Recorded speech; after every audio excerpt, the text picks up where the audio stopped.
नमस्कार, आवाज समाचार में आपका स्वागत है। आपके साथ मैं हूं विपिन भट्ट, लेकर हाजिर है इस वक्त की ताजा तरीन खबरें। सबसे पहले बड़ी हेडलाइंस।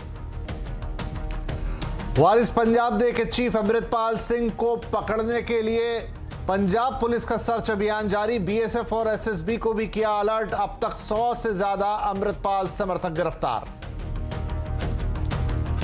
राहुल की माफी पर संसद फिर हुई ठप। हंगामे के बाद दोनों सदन कल तक के लिए स्थगित। धर्मेंद्र प्रधान, हरदीप पुरी बोले, विदेश में देश के अपमान का हक किसी को नहीं। बाजार में भारी उतार चढ़ाव के बीच बड़ी सोने की चमक। एमसीएक्स पर भाव 60,000 के पार। अंतर्राष्ट्रीय बाजार में भी कीमत $2,000 के ऊपर।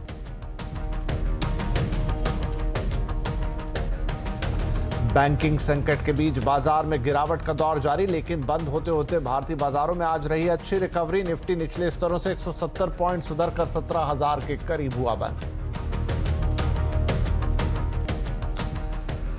संकट में फंसे क्रेडिट स्विस को यूबीएस ने खरीदा। $3.3 अरब में हुई डील। इस बीच दो यूरोपीय बैंकों को लेकर भी खतरे की घंटी। एक्सपर्ट बोले, भारतीय बैंकिंग सिस्टम को कोई खतरा नहीं। और भारत के हैप्पीनेस इंडेक्स में 3 रैंक का सुधार। फिर भी 150 देशों की लिस्ट में 136वें नंबर पर भारत। टॉप पर छठे साल भी बरकरार रहा फिनलैंड।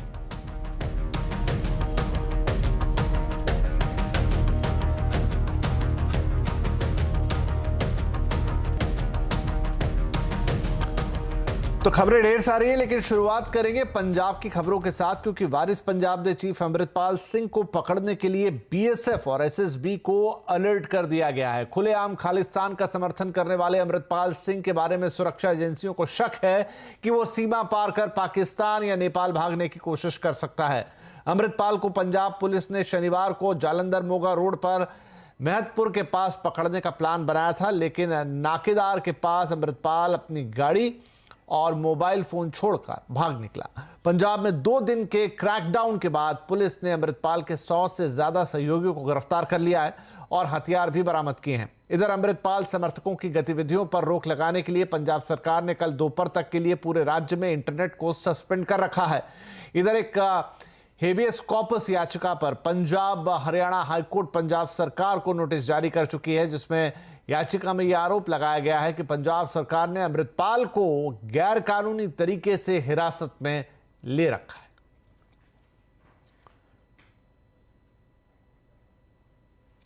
अमृतपाल के समर्थन में खालिस्तानी तत्व भी सक्रिय हो गए हैं। कल सोशल मीडिया पर वायरल वीडियो में खालिस्तान समर्थक लंदन में भारत के हाई कमिश्नर बिल्डिंग पर उत्पात करते हुए देखे गए।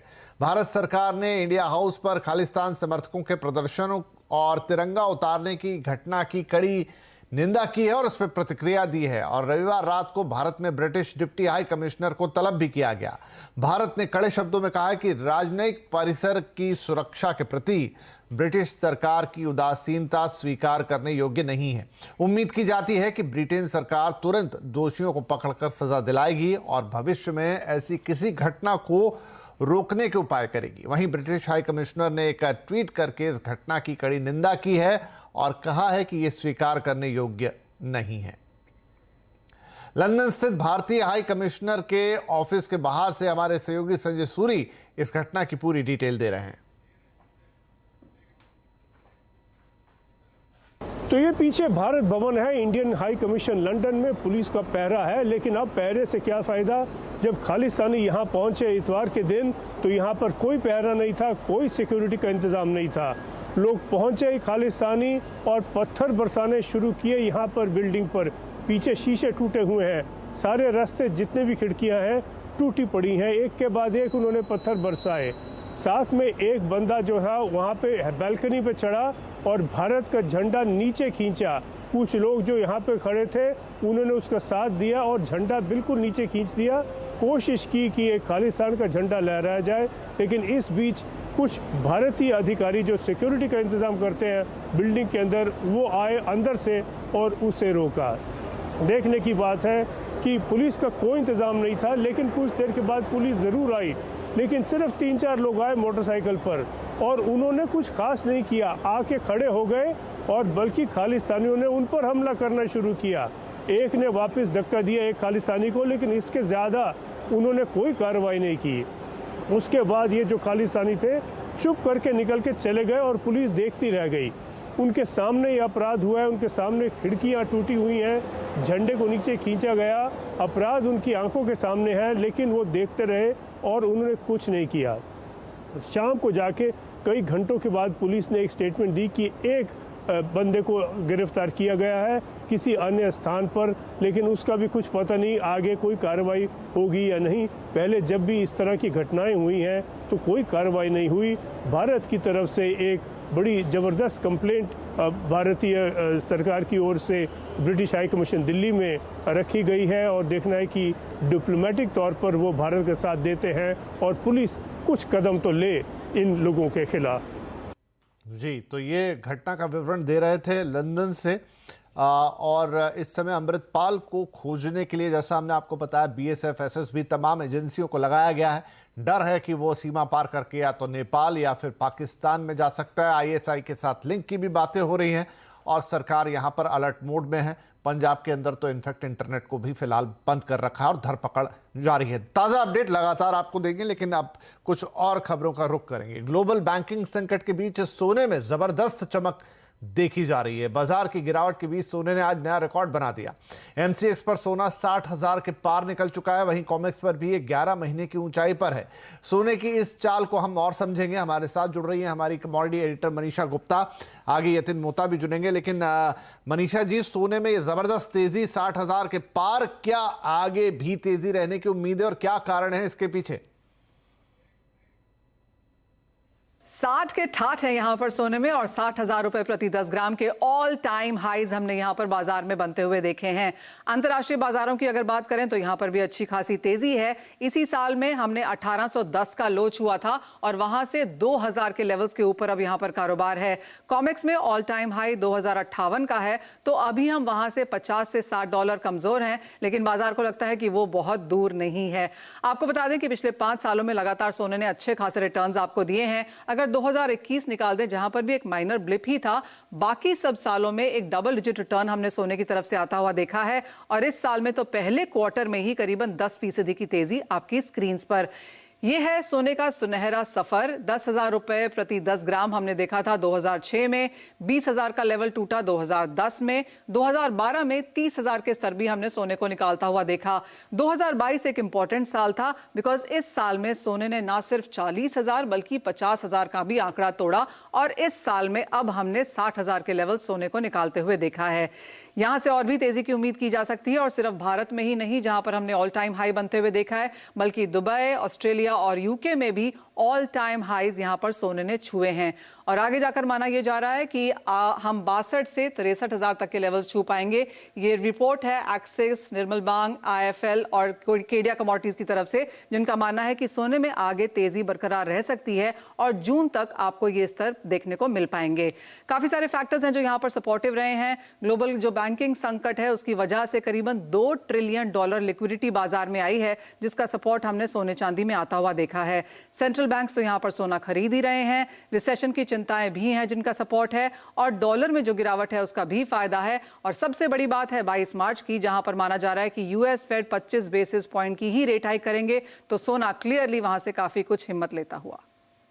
चलिए, तो जैसा आप कह रही हैं, सोने में 60 के हो गए हैं ठाठ, 60,000 के पार और आगे भी यहां पर और ऊंचाइयां छूने की उम्मीदें दिखाई दे रही हैं।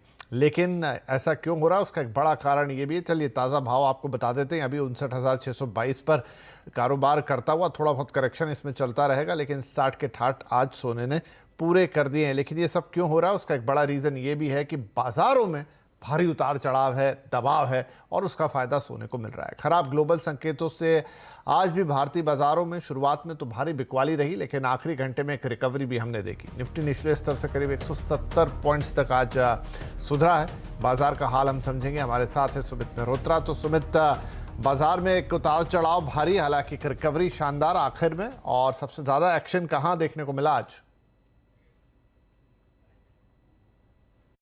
आज निफ्टी के टॉप गेनर्स की बात किया तो सबसे पहले आपको HUL दिखाई पड़ेगा। आज इंडेक्स का टॉप गेनर में शुमार होता हुआ दिखाई पड़ा, बढ़िया तेजी थी इसमें 2.5% के आसपास, BPCL 2.5% ऊपर, ITC 1% ऊपर और DV स्लैब करीब 1/4% के आसपास की बढ़त यहां देखने को मिली। निफ्टी लूजर्स में बजाज फिनसर्व 4.5% नीचे, अदानी एंटरप्राइज 4% नीचे, हिंडाल्को 3% नीचे, टाटा स्टील 2.5% के आसपास की बिकवाली यहां आते हुए दिखाई पड़ी। मिड कैप गेनर्स में Grindwell, Norton, Rajesh exports, crystal और एफल कुछ ऐसे नाम जो कि 1.5 से लेकर 2% तक बढ़ते हुए दिखाई पड़े। मिड कैप लूजर्स में max financial, M&M financial, Macrotech developer और पूना वाला फिनकॉर्प, यानी पूरा NBFC स्पेस जो था आज प्रेशर में कामकाज करता हुआ दिखाई पड़ रहा था। प्रेशर था मेटल में, इसमें नाल्को लीड कर रहा था 4% नीचे, हिंदुस्तान कॉपर 3% नीचे, हिंडाल्को 3% नीचे और IPL अपोलो करीब 2.5% के आसपास बिकवाली यहां पर आते हुए दिखाई पड़ी। लेकिन ओवरऑल आज ब्रॉडर मार्केट्स के अंदर आपको ज्यादा वीकनेस दिखाई पड़ेगी। फ्रंटलाइन इंडेक्स में लास्ट आवर में थोड़ी रिकवरी आते हुए दिखाई पड़ी। चलिए, ये थी बाजार का आज की रिपोर्ट और हम बात करेंगे कुछ और खबरों की, रुख करेंगे थोड़ी राजनीतिक खबरों का। संसद की कार्यवाही आज भी हंगामे की भेंट चढ़ गई है। कार्यवाही शुरू होते ही आज लोकसभा और राज्यसभा में अडानी के मुद्दे पर JPC बनाने की मांग को लेकर विपक्ष का हंगामा शुरू हो गया, जबकि सत्ता पक्ष विदेश में दिए राहुल गांधी के बयान पर माफी की मांग को लेकर अड़ा हुआ है। लोकसभा में BJP नेताओं ने राहुल गांधी माफी मांगो के नारे लगाए। पहले लोकसभा और राज्यसभा की कार्रवाई दोपहर 2 बजे तक के लिए स्थगित की गई, लेकिन लगातार हंगामे की वजह से दोनों सदनों की कार्रवाई को कल तक के लिए स्थगित कर दिया गया। इधर राहुल गांधी ने लोकसभा स्पीकर को पत्र लिखकर सदन में बोलने की इजाजत मांगी है, लेकिन BJP का कहना है कि पहले राहुल गांधी को माफी मांगनी होगी, फिर उन्हें सदन में बोलने की इजाजत दी जानी चाहिए। इधर कांग्रेस नेता सचिन पायलट ने कहा है कि 2024 में मोदी को हराना संभव है। न्यूज 18 इंडिया के चौपाल कार्यक्रम में पायलट ने कहा कि सही मुद्दों पर चुनाव लड़ेंगे तो जनता की बात करेंगे तो जनता साथ भी देगी। मोदी जी को हराना मुमकिन है, संभव है? क्यों नहीं है? क्यों नहीं है? मैं पूछ रहा हूं। ऐसा कौन सा नेता है, ऐसा कौन सा दल है जिसको हम लोग चुनाव में पराजित नहीं कर सकते हैं? और मैं व्यक्ति विशेष की बात नहीं करता हूं, लेकिन अभी हिमाचल प्रदेश में चुनाव हुए, वहां का मैं ऑब्जर्वर था और वहां पर डबल इंजन सरकार थी, खूब भाषण हुए, योगी जी गए, मोदी जी गए, नड्डा जी गए, कोई बचा नहीं जो नहीं गया। छोटा सा राज्य है हिमाचल प्रदेश, लेकिन वहां पर हमने चुनौती दी, मजबूती से काम किया और वहां सरकार कांग्रेस पार्टी की बनी है। तो कैसे हराएंगे? आप कह रहे हैं हमने हिमाचल में हरा के दिखाया है, तो यानी आपको पता है कैसे हराया जा सकता है, तो अब कैसे हराएंगे मोदी जी को? अब ये फॉर्मूला आपको मैं टेलीविजन में बताऊंगा क्या है, फॉर्मूला क्या है, लेकिन मैं कह रहा हूं संभव है। आपने कहा, आपका सवाल क्या था किशोर जी? हाँ। क्या पॉसिबल है? मैंने कहा पॉसिबल है, हमने करके दिखाया, 2 महीने पहले की बात है। तो स्ट्रैटेजी, नैरेटिव, कैंपेन, इश्यूज, जनता से संपर्क, एक जीवंत एक रिलेशनशिप जो बनता है और लोगों के बीच में हम अगर सही मुद्दों को लेकर जाते हैं तो जनता भी बहुत समझदार है। और मुझे लगता है कि इस देश का जो मतदाता है वो तराजू रखता अपने हाथ में, वो नहीं चाहता कि बहुत ज़्यादा सत्ता का एकीकरण हो जाए या हमारी बात को फिर लोग सोचें सारी वोट हमारी जेब में है, नेता समझे, तो फिर किसी की परवाह नहीं करते हैं। चुनाव जीत जाना किशोर जी, चुनाव जीत जाना, सरकार बना लेना कोई ब्लैंक चेक नहीं है, जीवन भर आप कुछ मर्जी करते रहो। एक चेक्स एंड बैलेंस होना चाहिए, एक सशक्त मजबूत विपक्ष होना चाहिए और मुद्दों पर राजनीति होनी चाहिए। तो विपक्षी खेमे में क्या चल रहा है और क्या 2024 में मोदी बनाम राहुल होगा? आज आवाज अड्डा में इसी पर होने जा रही है बड़ी चर्चा। शाम 7:57 पर जरूर जुड़िएगा साथ में। मोदी वर्सेस राहुल, किसको एडवांटेज?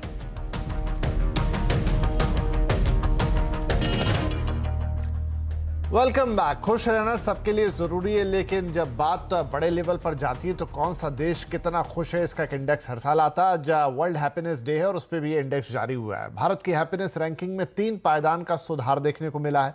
भारत 139वें से 136वें नंबर पर आ गया है। आज इंटरनेशनल हैप्पीनेस डे के मौके पर ग्लोबल हैप्पीनेस रिपोर्ट जारी हुई है।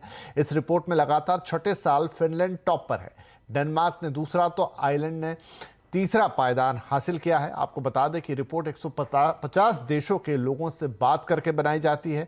इसमें प्रति व्यक्ति आय, जीवन प्रत्याशा और जीवन की गुणवत्ता जैसे मापदंडों पर आकलन किया जाता है।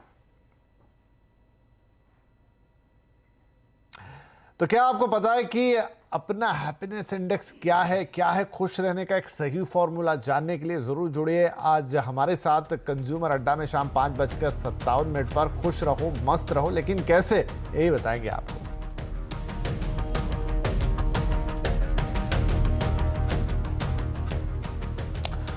नेटवर्क 18 पर हम राइजिंग इंडिया के तीसरे एडिशन की अनाउंसमेंट करने के लिए बेहद उत्साहित हैं। राइजिंग इंडिया एक ऐसा मंच जहां पर हम भारत की सफलता और विकास की कहानी को सेलिब्रेट करने के लिए कुछ सबसे बड़ी और सबसे प्रभावशाली हस्तियों को एक साथ लाते हैं। इस साल की थीम है रियल हीरोज, जहां हम कुछ असाधारण लोगों की कहानियों के साथ साथ उनकी असामान्य उपलब्धियों की भी बात करने जा रहे हैं। इन लोगों ने हमारे देश में एक सकारात्मक बदलाव लाने में भरपूर मदद की है। ऐसी एक कहानी है मध्य प्रदेश के सिंगरौली की उषा देवी की। जीवन की राह में अनेक लोग मिलते हैं, लेकिन अच्छे मार्गदर्शक हमेशा के लिए हमारे दिल में अपनी जगह बना लेते हैं। मध्य प्रदेश के सिंगरौली जिले में स्थित वैधान में एक सरकारी विद्यालय की अध्यापिका उषा दुबे एक ऐसी ही शख्सियत है जिन्होंने अपने विद्यार्थियों की शिक्षा के प्रति अपना जीवन समर्पित कर दिया है। जब दुनिया कोविड-19 के प्रकोप से जूझ रहा था, तब विद्यालय और पुस्तकालय बंद होने के कारण बच्चों की शिक्षा पर भी इसका बहुत बुरा असर पड़ रहा था। तो उषा जी ने तुरंत अपने स्कूटर को एक चलते फिरते पुस्तकालय में परिवर्तित कर दिया, जिसे लेकर वह घर घर जाती, बच्चों को कहानियां सुनाती, शैक्षणिक कार्य देती और उनके पढ़ने के लिए किताबें भी छोड़कर जाती। एक शिक्षक के रूप में अपने छात्रों के लिए मैं जो भी कार्य करती हूँ, वो सभी काम मुझे मन में कहीं ना कहीं एक संतोष देते हैं कि मैं बच्चों के लिए कर रही हूँ। क्योंकि शिक्षक का जो पेशा होता है वो सिर्फ पैसे कमाने का एक जरिया नहीं रहता है, वो बच्चों के जीवन से जुड़ा रहता है। हम जो भी कार्य करते हैं वो बच्चों के भविष्य को बनाता है, बच्चों के जीवन को एक नई दिशा देता है। उन्होंने संकल्प लिया था कि वह बच्चों की शिक्षा का नुकसान नहीं होने देंगी और उन्होंने इसके लिए सभी संभव कदम उठाए और दृढ़ता से इस लक्ष्य पे जुटी रहीं। उनके प्रयास अनदेखे नहीं गए और प्रधानमंत्री श्री नरेंद्र मोदी ने खुद मन की बात में उनको सराहा है।